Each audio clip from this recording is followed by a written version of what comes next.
Hey everyone, today I'm inside an abandoned train tunnel, 1,200-foot tunnel in the winter time, and there is icicles absolutely everywhere in this tunnel. There's these big pieces of icicle that fell everywhere, and they're massive. See my shoe? They all fell down yesterday when it was 60 degrees.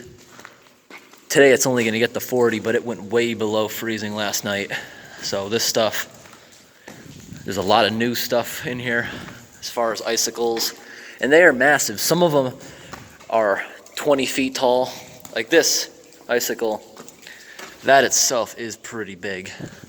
But I'm going to show some massive ones in the tunnel. You got to be very careful walking in this tunnel during the wintertime because it is so uneven and slippery. If you have them, wear ice cleats. I did not know it would be like this. Look at these huge icicles. That flashlight there is level with my head, about 6 feet tall, so massive. And all these big chunks of ice on the floor are from icicles that were overhead that falled. They're all done now. This one here is massive. You see it, there's these big humps in the middle everywhere. Some of them are so big you can't even walk around. That's crooked ice and it's super slippery from the tunnel dripping. Okay, the biggest icicle in the tunnel's coming up.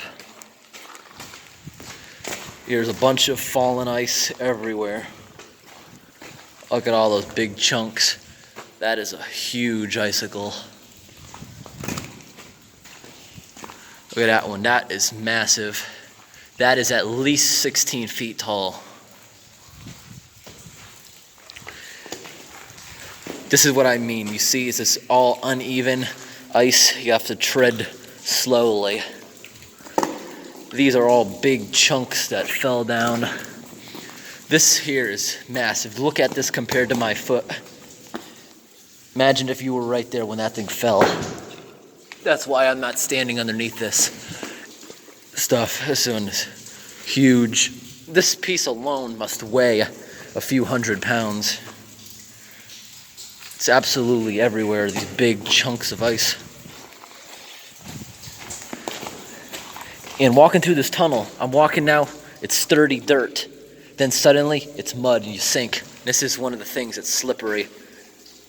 It's all really uneven and you gotta tread slowly.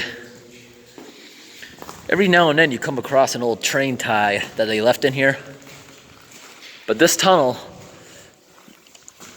it's awesome. This here is another gigantic icicle. I'm gonna walk up next to it. This is how tall I am.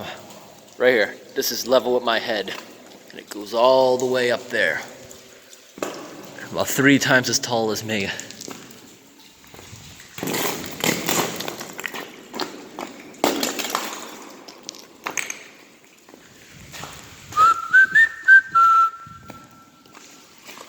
Very echoey in here. Here's another big icicle.